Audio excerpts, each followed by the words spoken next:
Hey, thanks for joining us here on 9 News Plus. I'm Chris Bianchi. Social media is a little bit addicting, as some of you might know. In fact, I'm going to check. No, never mind.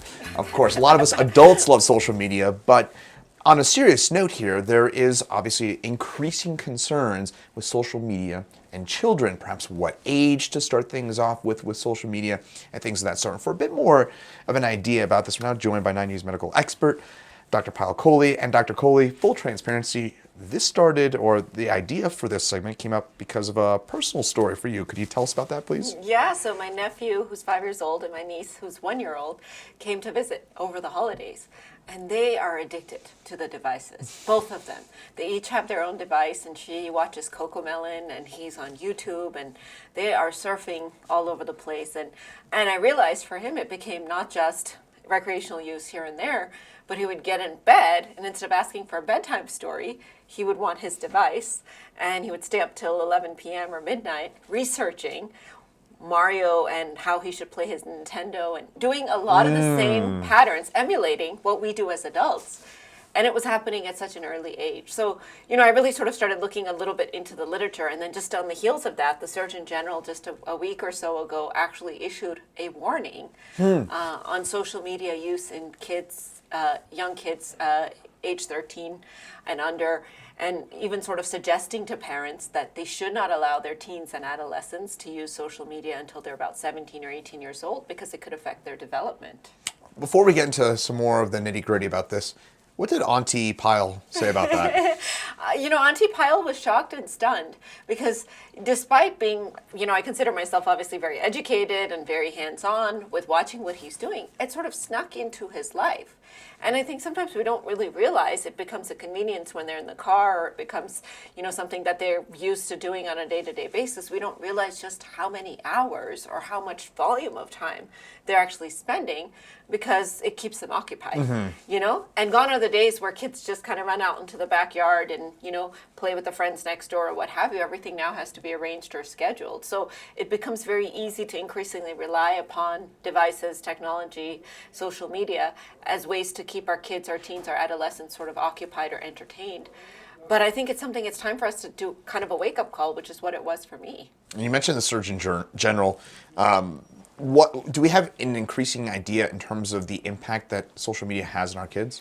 Yeah, for the longest time, we really didn't know what it's doing to our brains because it wasn't studied. It was a relatively new technology.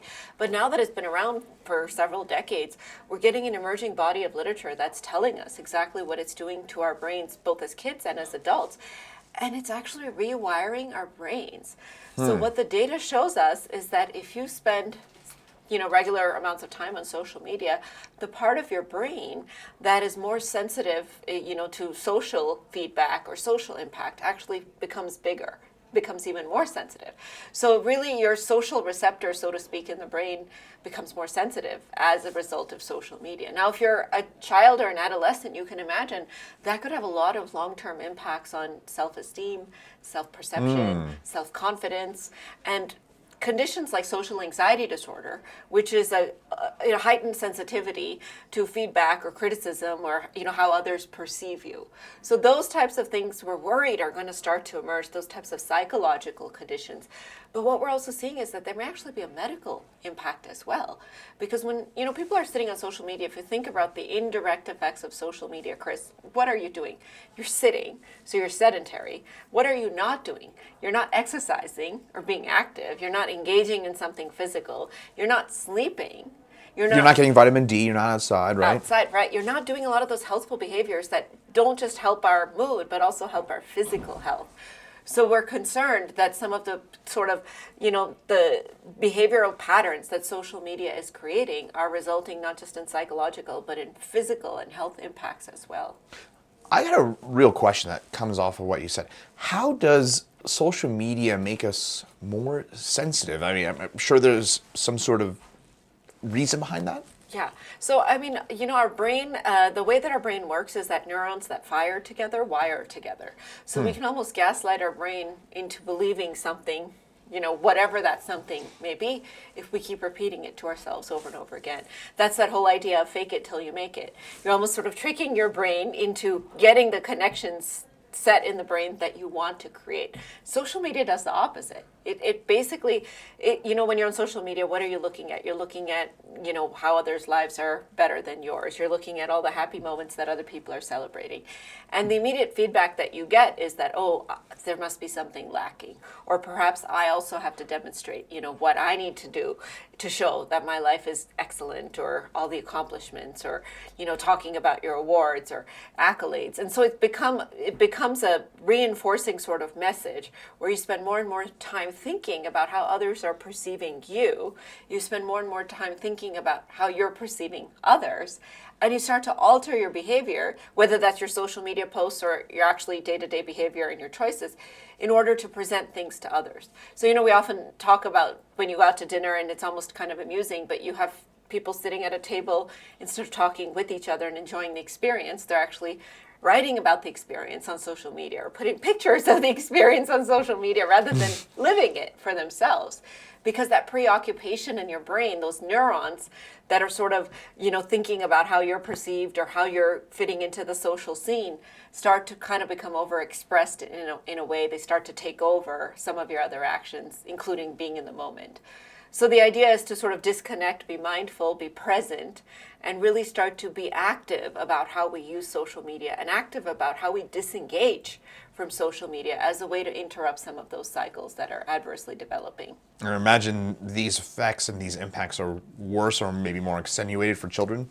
Yes, because they're in a part of their life where their brain is more plastic and they're developing their identity. So it's a psychological identity, but also the way that their brain kind of wires, because they're learning language, they're learning skills, they're learning, math, they're learning all these different things. So their brain is kind of more receptive to that plasticity. And so it's easier to create those bad connections in a child's brain. But, whether it's children or adults, the majority of us are all addicted to social media. And that's the other thing, is that highly addictive behavior that occurs as a result of social media. And it's just like a drug. In fact, we're calling it like the tobacco epidemic. It's a public health crisis that is affecting us across the board here in the United States. And if you think about what a drug addiction is, what are some of the characteristics of it? Well, it's something that interferes with your day-to-day functioning. Certainly social media does that for us, whether it's our sleep or our other activities, our healthful behaviors, or what have you. You need more and more of it to achieve the same benefit, right? That's the same sort of thing with social media. Like, you maybe started with a half an hour, and then you go to an hour, and then you go to more. And it creates behaviors that are not adaptive, they're maladaptive. That's also obviously a phenomenon of social media. So it has all the hallmarks of actually being a highly addictive drug. And until we recognize it like that and treat it like that as an addiction, and control ourselves so that we don't develop that addiction, it really can become very problematic. So so that's obviously the issue, maybe in terms of solutions now. Do we have a good idea about what age we should hold off our children on being social media until? Well, the Surgeon General says 17 or 18, because he says that's really when sort of that inflection point happens where your brain becomes less plastic. I would say that it's sometimes difficult to completely isolate a teenager from social media, especially because that is a way a lot of them can network and develop friend circles and develop support networks. And so there may be some positive benefits to social media as well, with the biggest caveat being that we have to limit the dose. So moderation, social media in moderation, meaning 10, 12 minutes a day for your teenager, may be the right dose, because it may allow them the opportunity to create those networks, create those social connections, feel as if they're part of a bigger group and that community that comes from being in social media, without necessarily developing that addiction, without necessarily developing the need to sort of continue to think about how they're being perceived or how others are perceiving them, without spending a lot of time thinking about what others are doing, and focusing more on being present in the moment, living their own lives and creating their own experience. So for every child and every parent and every family, it's going to look different. But I think the most important thing that parents can do, and we as adults for ourselves too, is to think about our specific situations. What are our goal and purposes for social media? Some of us use it not just for pleasure, but also for business networking or for career advancement and such. And in those situations, a small limited amount of social media in small doses during the day may actually be beneficial. But again, very important to check ourselves on the quantity, on the timing. This isn't something you want to be doing right before bed. This isn't something you want to do in the middle of the school day. Those types of things that can certainly affect outcomes for our kids and for ourselves that can be bad. any sort of maybe positive reinforcement tricks for parents? For example, I don't know, you do 2 extracurricular activities and you get an extra 10 minutes of social media time a day or something like that? Yeah, I like that. I mean, I think that it's like a carrot or a stick, right? A carrot always works really well to start to induce positive change. It has to be a big carrot. So you have to make sure that the child is incentivized in the correct way, $50 or $100 or whatever you might have. But at the same time, I want to make sure that it's not an ongoing carrot. Like, you get the carrot to initiate the behavioral change. But then the good news about this, Chris, is that the behavioral change sustains itself.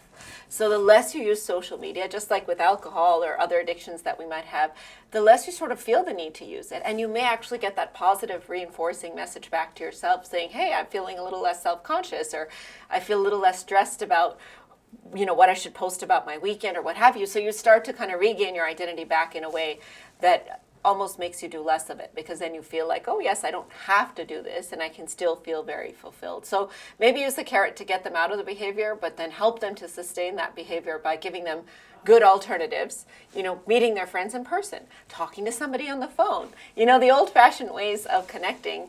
But at the same time, remind them just how much better they feel now that they're sort of off of it. And I like to liken it, just like we talk about dry January, to, dry February off of social media. Perhaps we all should take a break to sort of think about, reassess our goals, reassess our interest, and just the sheer volume of time that we're spending on something that may not be giving us positive health benefits, and really why we're doing that. Absolutely. Any recommended also maybe tools or something we could put on our kids' phones to limit their social media use? Yeah, my phone sometimes tells me like how much screen time I spent, and that's all screen time, of course, but I think to me that's a really good sort of reminder, and I've been trying to track it over time, where we really should be limiting the amount of time that we're looking at a screen, not just for our cardiovascular health, for our eyesight, also for our mental health, to just probably an hour or less in the evening. Really don't want to come home and be spending 3 or 4 hours on social media. And if you look at the average adult, it can be about 2 hours, and the younger adults can be 4 to 5 hours a day on social media. So really see what your trend is and cut it down by 20%. And next month, cut it down by 20 more percent. And just sort of keep whittling away at it until it's at a point where it's just a really tiny little piece of that pie that makes up your day. And the majority of the rest of that pie is getting outside, getting active, talking to friends and family, connecting with people, other types of healthful activities. Is there increasing pressure on Facebook, Instagram, some of these social media companies to be more mindful about how they reach children? There has to be, I think, because the data is clear. I mean, we're talking about depression, substance use, anxiety, suicidal ideations. There's so many things that are emerging. Cyberbullying is a big one, especially amongst young women. So we're seeing a lot of adverse things emerging for our kids and our adolescents, that it really is time to wake up and regulate some of these companies. Because they've gone unregulated for so long, because they sort of snuck into our life without us realizing their impact that they would have. So I think that this is why some of this medical literature is really kind of initiating that movement to say, let's wake up, let's do something. And we got to do it from the bottom up, which means our behaviors, but we also have to do it from the top down, which means the types of content that's available to us, which means the types of things that are being collected about us, which means the types of messages that we're getting on social media. All of those really need to be regulated. And, I'm not even talking about misinformation and medical misinformation, which is a whole nother problem that social media has enabled, that those are the types of things we also need to address moving forward. But I feel like social media and us are going to continue to have a relationship for a long time. We need to take it from being a toxic relationship, which is what it is right now, where it just takes from us and doesn't give anything back, to becoming a more sort of healthy relationship in moderation. And, it's still, less than 20 years old, social media, so there's still a bit of a Wild West component. So with that in mind, I feel like we could talk about this. I honestly could talk about this for hours. But any final tips, tricks, and with a maybe special focus on children? Yeah, I would say that awareness is the biggest thing for parents and for kids moving forward. And to me, it's not black and white. You don't just cut them off. You don't just, punish them, but you just teach them how to use it in a healthy way. And this is true when it comes to alcohol, when it comes to caffeine, all the other things in our life that we use as adults. We start to develop those behaviors as adolescents and kids. So just remember that's such an important time in their lives that you don't want to just sort of just like with my nephew, let it happen, let it sneak into their lives without realizing, because it may have impacts for years to come. So you want to be really actively involved in the amount that they're consuming, what they're consuming, and how they're consuming it. What time of day? Is it during dinner? Is it, while they should be studying? Those types of things. Well, really, really good advice. Really important topic, and one that I think, to your point, has not gotten enough attention in our society, and I'm sure something we'll address in future years. But Dr. Pyle Coley, thanks so much for your time here today.